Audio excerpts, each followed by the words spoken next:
Okay, this is on deduping your app with Keap Classic. So taking duplicates out, merging them together.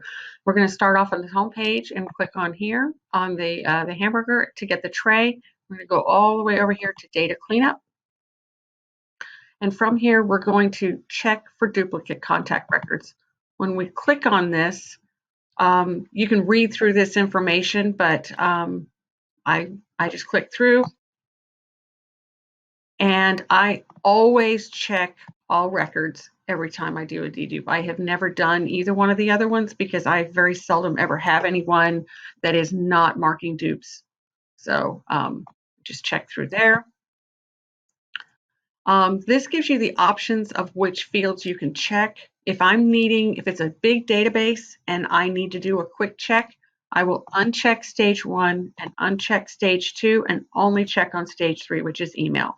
And 90% that will get all of your dupes almost every time, because you probably don't have multiple contacts using the same email address that you want to keep separate. So, and this doesn't do the merging together anyway. This process only does the dedupe itself. This is just identifying which ones are duplicates.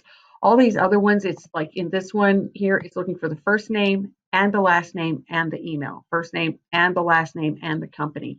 Keep in mind that first name doesn't know that James and Jim are the same person.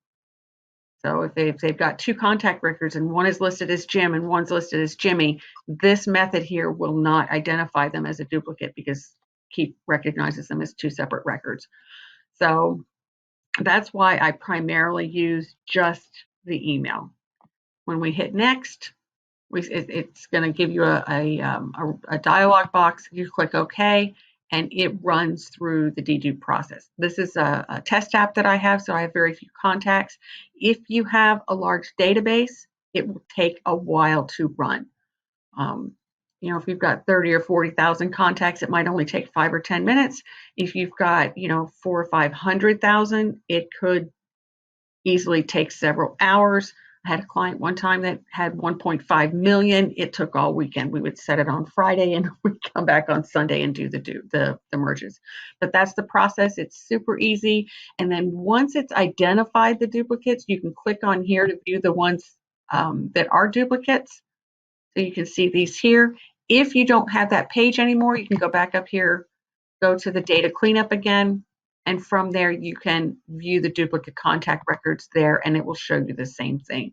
So running the dedupe doesn't do anything except identify them. So once you identify the dupes, though, you go back here to the data cleanup, and you'll have two options for merging them.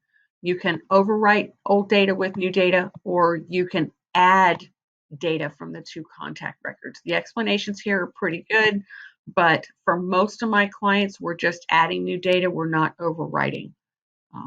If you're overwriting, you run the risk that a new import you did on old data could replace good data with bad data. So this is usually the one I recommend, but by all means, go ahead and check on the descriptions, and you can check with me before running that. Okay, I hope this was helpful.